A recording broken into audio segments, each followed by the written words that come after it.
Good evening and welcome to another edition of Beyond History, where we go beyond the norm and take you to places that maybe you haven't explored before. Dr. Michael Gerard will be our special guest this evening, and he'll do just that. Abiogenesis. Life beyond matter. Where did it come from? You won't want to miss it. If you're not familiar with the word, you will be shortly. As we continue with Beyond History. Stay with us.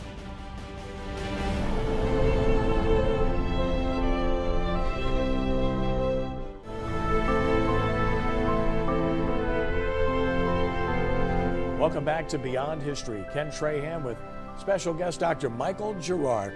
Mike, it's great to have you with us. Good to be here. Yeah, Mike, of course, has been advocating creationism over evolution for quite some time now, and debating and expounding and telling everybody about what he believes. Talk about where you're at now and what you're doing. I am a medical physician. I have 5 weight loss clinics, going to open a 6th in Wyoming very soon. We do research. I have applied for 3 more patents. I already hold a patent. And I love to talk about creation evolution because I want to show folks what real science is, what good science is, and what does science really say as it regards creation evolution. Well, the crux of today's conversation will stem from one word, abiogenesis. And is that one word? Tell us about what abiogenesis is. It's one word, and Ken, it's the most important word. As a chemistry major, I love this topic. Abiogenesis says that you can take non-living chemicals, put them together under reasonable conditions that existed billions of years ago on the earth, and produce life. And this is critical. It's the bottom line issue for creation evolution. There's no reason to talk about evolution if the laws of chemistry and physics can't take non-living chemicals and put them together to make life. It is the single most important thing that we talk about, and it's gotten to the point when I talk about evolutionists, I tell them, we're not going to talk about anything until we get the issue of abiogenesis put together. And it's critical because the laws of chemistry and physics, they're not prejudiced. They don't care if evolution is true or creation is true. They're the laws of chemistry and physics. We can go in the laboratory and do experiment after experiment after experiment and see what works, what doesn't work. And we've done it over the last 60 years, billions of dollars of research, and the science has made a definite answer. I'm intrigued and I'm excited because when we return, we're going to expound on this at length, abiogenesis, on Beyond History.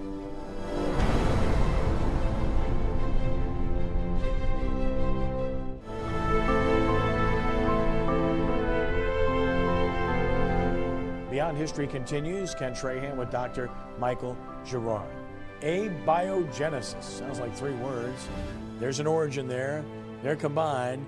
You told us what it was before the break. So now, let's talk about the crux of the matter. Life from death. Can something living, can life come from dead matter, in your estimation? In Bride of Frankenstein, yes. In real life experiments, absolutely not. And Ken, it's interesting. All the way back in the 1860s, Louis Pasteur looked at this question. The theory at that time was spontaneous generation, that life could come from non-living, rotting material. So Louis Pasteur, in a series of brilliant experiments, demonstrated that that absolutely could not occur, that life can only come from life. So he not only disproved the law of spontaneous generation, which was falsified completely, he proved what we now call the law of biogenesis. And that means that life only comes from life. Having proved that all the way back in 1869, why should this still be a discussion? Well, the evolutionist needs to get that first living critter. You need to get the first living thing without the help of God, without the help of space aliens. There has to be an answer for where the first living thing came from. And for the evolutionist, now remember, he says, I will only use the laws of chemistry and physics, the natural laws of science, to produce everything you see. Can you do it? The reason why this is such a great challenge is because we can go in the laboratory, we can experiment, we can look at that and see if that's possible. And to give you the summary, starting in the 1950s, Miller Urey started doing experiments with what they thought was a primitive atmosphere on Earth, and they were able to produce some amino acids, maybe some sugars, and questionable about whether or not they produced some bases. The point is, though, they were never able to produce life. Not only that, they were never able to tie these molecules together to produce what we see in life. And the experiments have continued through billions and billions of dollars. for over 60 years. And every experiment shows the same thing. We end up with dead-end products. They don't combine in the right area. We don't get the right types of products. We get very minuscule amounts that, according to the laws of chemistry and physics, would never be sufficient for them to find each other in a prebiotic soup. So that the more experiments that are done, the more failures are achieved. And I guess I ask myself this question. After billions of dollars and thousands of experiments, at what point do you say, no, it never could occur? And many evolutionists have now come to that conclusion. And I consider this, it's going to be a little critical personally, but I don't think this is intellectually honest. Many evolutionists now in writing have said, well, now wait a minute. Abiogenesis is not part of evolution. Yes, it is. You've got to get the very first life form. If you need help getting that very first life form, then it's not evolution. If you need more than the laws of chemistry and physics, let's call them God, to put that together, then it's no longer evolution. And we can just completely discard the theory and not waste time talking about age of the earth and the fossil record and genetic homology. What really everything comes down to,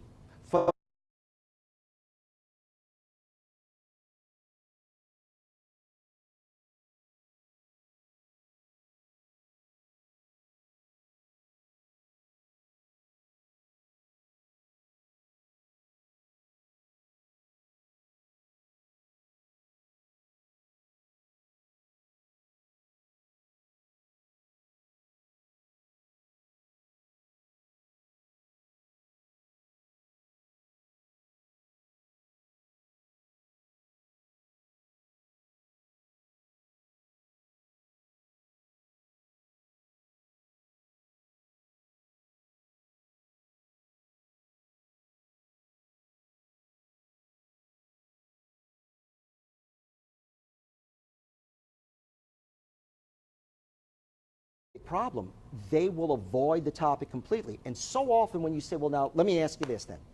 How did you get the first living thing? Since the laws of chemistry and physics show that that's utterly impossible.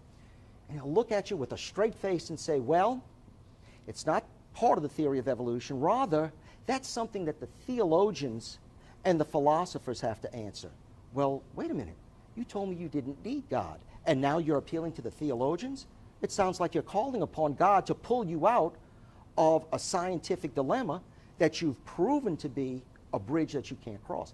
And this is why I love talking about abiogenesis. Again, the laws of chemistry and physics don't care if evolution is true or creation is true. They're just the laws of chemistry and physics. And over again, at all 19 steps that are necessary to make life from non-life, all 19 steps show beyond any shadow of a doubt it could never occur. Ken, not because I say it cannot occur, but because the scientists in the laboratory say it can't occur. They've proven over and over again, this simply can't happen. And if it can't happen, why are we even discussing evolution? We have heard and seen and tried to comprehend cloning and stem cells, which leads me to this question. Has life ever been produced in a chemistry laboratory? And the answer is absolutely not, especially life from non-living things. And you just brought up the most important part of life. Life contains information. That DNA code is an alphabet, and it's a brilliant alphabet. Dr. Werner Gitt, who's a German scientist, he's a PhD, very gifted in information theory, has pointed out that in order to get information, if I'm going to get 10 pounds of information, it had to come from a source that had at least 11 pounds. You can't just transfer information because you've got to put it there. To get an alphabet or a code, there always has to be intelligence. And the other thing he pointed out, he said, information is not matter and it's not energy. Information is non-material.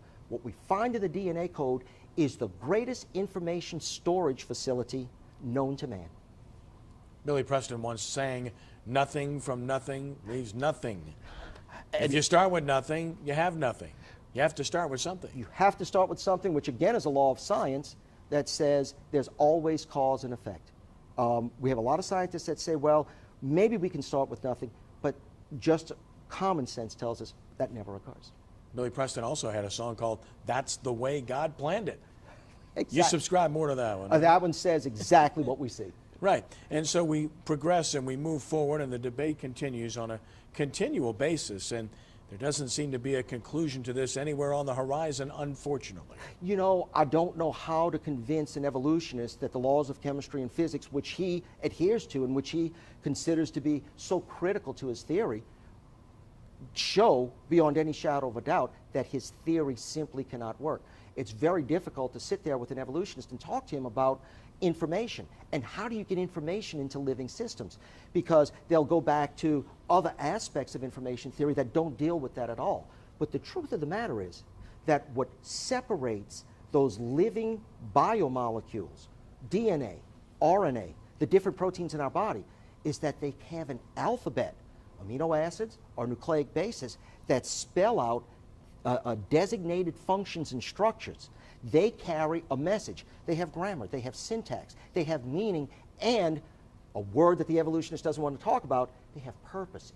And those multiple purposes of all the enzymes, all the proteins, all the nucleic bases come together and make a living creature. That is a definite purpose working together in a complexity that the greatest computer programmers can't even comprehend. When we return in just a moment, we'll talk about the importance of the transfer of information as Beyond History continues.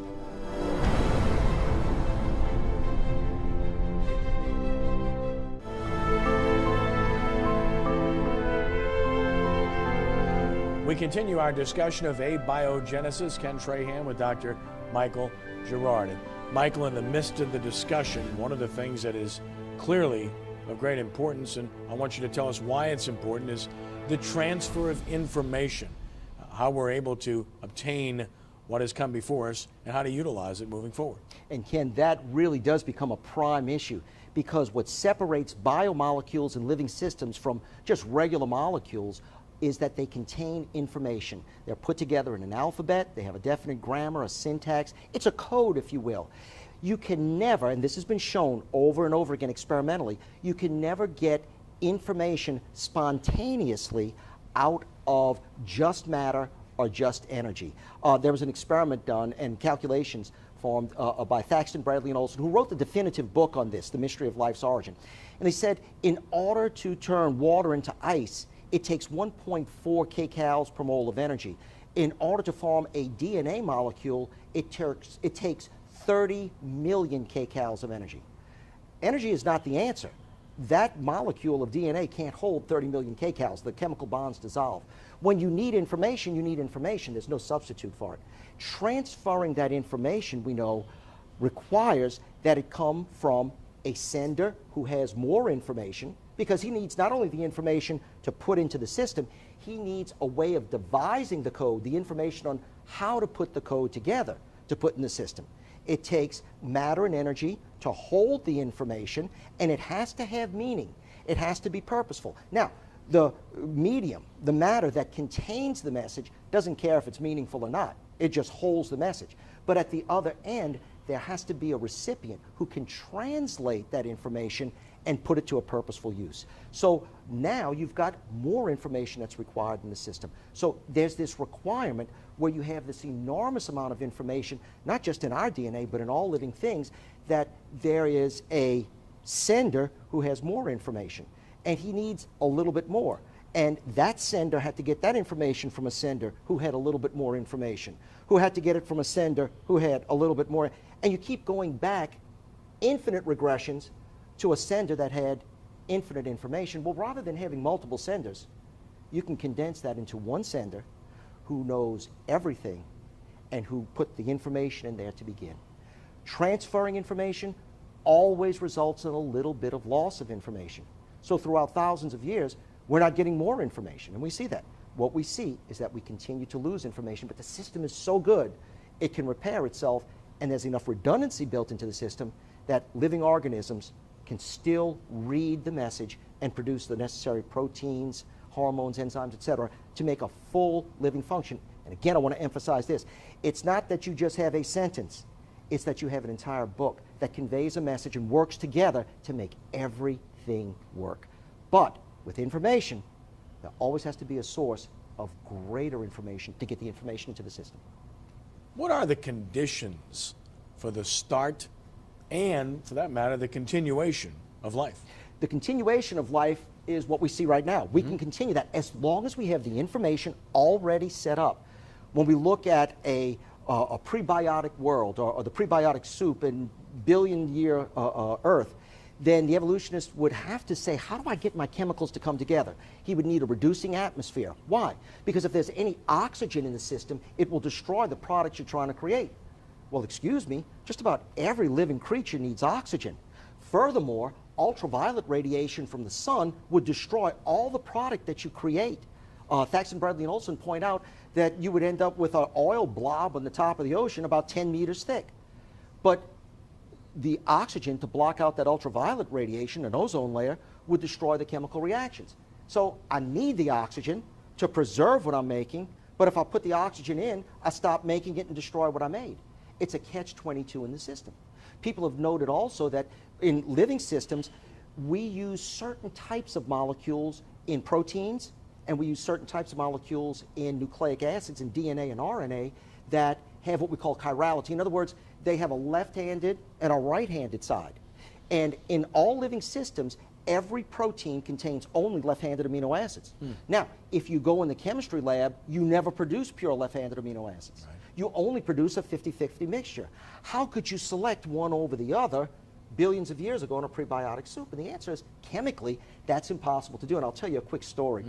I went with Dr. Richard Lumsden, who was former dean of the graduate school at Tulane University, brilliant man, several hundred published articles, became a creationist in his latter days. And he and I went to hear Leslie Argel. Dr. Argel is probably the foremost researcher in abiogenesis, himself an evolutionist. And we heard him speak for 2 hours at UNO, and at the end of the lecture, a student raised his hand. He said, Dr. Argel, he said, how do you get all those left-handed amino acids in the prebiotic soup? Dr. Argel said, well, son, we go to a reagent store and buy them pure. He said, no, I mean a billion years ago in the prebiotic soup. How do you get all those left-handed amino acids? Dr. Argel looked at him like he had lobsters growing out his ears. He said, son, we don't have an answer for that. That's the unsolvable problem. And Dr. Lumsden and I laughed, and Dr. Lumsden was good friends with Dr. Argel, and he went up to Dr. Argel after the lecture, and he said, Leslie, he said, I got to ask you a question. You spent 2 hours telling us the impossibility of abiogenesis and all the dead-end reactions that you get and how it's destroyed right there in your lab as you watch it. He said, why do you continue to do this? He said, Dick, you know the reason. They pay me to do this. And so much of this is driven by the research money that's poured into it. But Dr. Argel would never tell you that this is possible. He'd say, these are the problems that we have to solve. Left-handed amino acids, God has a sense of humor. He only uses right-handed sugars in DNA and RNA. These chemicals are impossible to make. They're impossible to react at the right areas, and any energy that would be put into the system would quickly destroy these chemicals. The minerals that are necessary, in living systems we need energy, but we use it in the form of directed energy. We don't just put a bomb in a cell and explode it to get energy. What God designed was a sniper rifle. He takes energy, he puts it in ATP molecules, and in very close precision puts the energy in the form of phosphate right where it needs to be. Not here, not here, not here, not here. He puts it exactly where it needs to be and does it over and over and over again. And I look at these things and see the complexity and say, my goodness, how can you do that so well? Nobody would look at the gas line in your automobile and believe that that just got there by chance. They would say, you know what? There was an engineer that actually put that gas line exactly where it needs to be. It's the same thing in living systems, except infinitely more complex. I have to imagine that your heart jumps for joy when you see someone come to creationism at any point in their life. Yes, it does, because what they do is they acknowledge what Romans says. Paul says in Romans, you know what, from the creation of the world, his invisible attributes are clearly seen. And when somebody gets rid of the prejudice and rid of the bad teaching and say, you know what, I'm going to take the evidence on face value, and yes, from the creation, I not only see that there is a creator, but that he's an incredibly brilliant creator and a real good engineer. That does my heart well, because then once they come to that point, they can say, now, what's my obligation to the Creator? He tells you very clearly, believe on the Son whom he sent. Amen. And the gospel becomes so easy. When we return in just a moment, we'll put a wrap on things by talking about spontaneous generation. You won't want to miss it as we continue with Beyond History.